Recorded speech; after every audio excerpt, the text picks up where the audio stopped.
Hi, this is Guadalupe, and today we're doing chapter 2 of How to Love God with All Your Heart.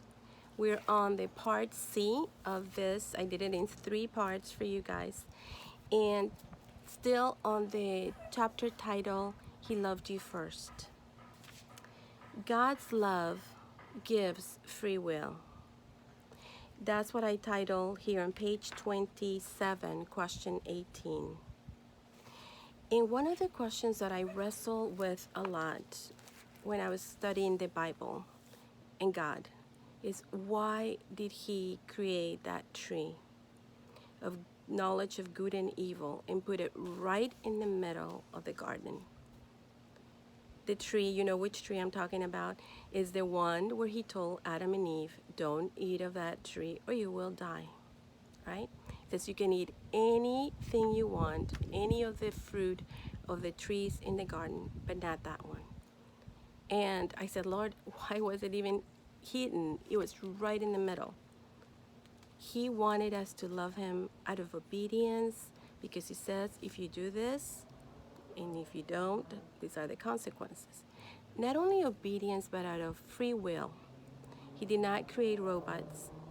So if you don't love Him, that's your choice. And if you love Him, it's your choice. And so basically, one of the things I wanted to tell you too, it was not an apple. The Bible does not say that it was an apple. It said it was the fruit of the tree. So we didn't know what kind of fruit it was, but it was delicious. It looked good to the eye. And you can find that, you can go to page 27, question 18, and you will find those verses in Genesis chapter 2, verses 8 through 9, and Genesis chapter 2, verses 15 through 17. And so the main thing is that if Eve would have not taken of that fruit, the world would not be the way it is right now, a big mess, where there is evil, there's disease, there is pain, there's sorrow, diseases, as I said, and we die. We physically die. And God knew that.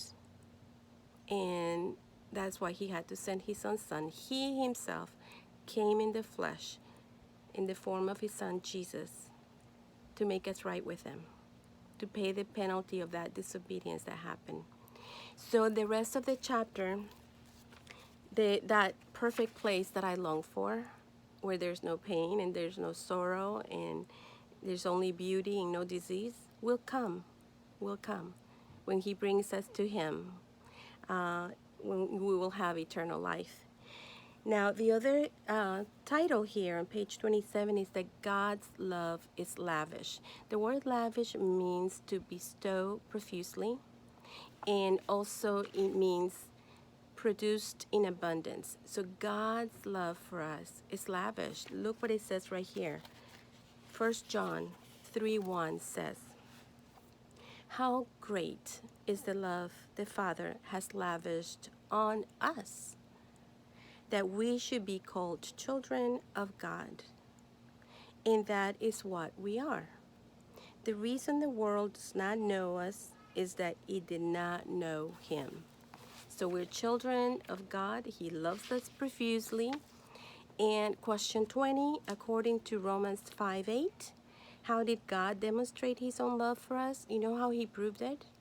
It's right here in Romans 5:8. But God demonstrates His own love for us in this: while we were still sinners, Christ died for us. Who would be willing on this earth to die for you, to give His life for you? And He did it not because we were good, not because we were perfect. We were sinners, and He still chose to give His precious life for us. And so His love is not based on performance or good deeds, and it's based on His love. There's a story, if you go on page 29, question 21, it says, read Luke 11, actually, chapter 15, 11 through 32.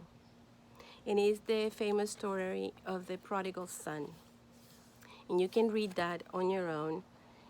But the main question here is, how does the father react toward the rebellious son that repented? So I'll try to tell you this story really quick.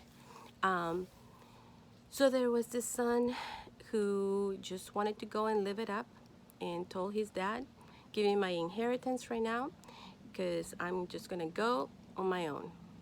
The father did not refuse. He was hurt, but did not refuse. And then the son squandered the wealth.